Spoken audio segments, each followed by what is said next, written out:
Хамурза Барахоев родился в 1917 году. Уже в 1939-м он пополнил ряды 225-го стрелкового полка 23-й дивизии. В самом начале войны его отряд перебросили в Латвию, чтобы укрепить оборонительные сооружения вдоль границы. В качестве рядового нашему герою пришлось воевать на Брянском фронте, где в сентябре 41-го он был ранен. 2 месяца он находился в госпитале, так до конца и не поправился.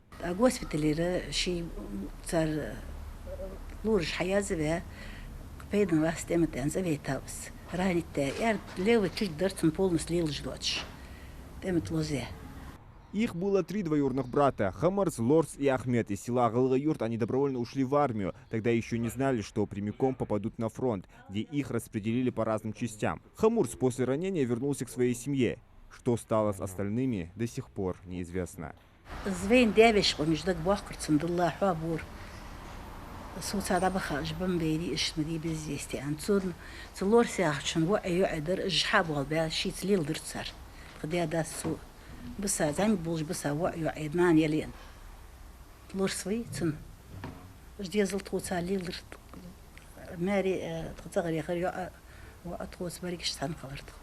У Ленки Барахоевой только светлые воспоминания о своем отце. Из-за раны по возвращению ему тяжело было найти работу. В 1944 году он, как и весь народ, был выслан. Не сломившись духом, он вернулся домой в 1957 году и вырастил 15 детей, которые с гордостью говорят о мужестве и отваге своего отца.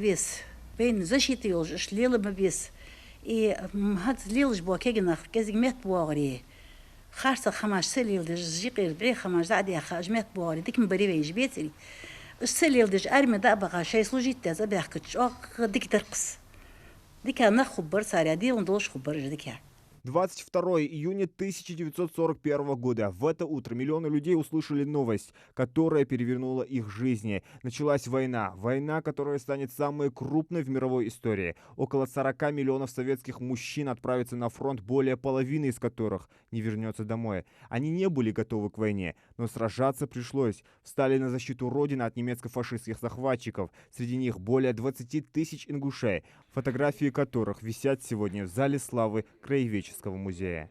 В военном зале Ингушского краеведческого музея на сегодняшний день выставлены более 2000 фотографий участников Великой Отечественной войны. Среди них есть погибшие, пропавшие без вести, те, кто вернулся с фронта и жил уже в мирное время. На каждого из этих представителей у нас заведены личные дела. Есть данные, что с территории Ингушетии на фронт ушло 21 тысяча солдат, и по неполным данным можно сказать, что погибло и не вернулось с фронта, считаются пропавшими без вести, более 6,5 тысяч выходцев с территории Ингушетии. Не стало Хамурза Барахоева в 1991 году. Для семьи он остался заботливым отцом и дедушкой, а в памяти народа одним из миллионов советских солдат, воевавших за родину и вписавших свое имя в историю страны. Зелимхан Калоев, Адам Гулоев, Адам Далаков, Новости 24.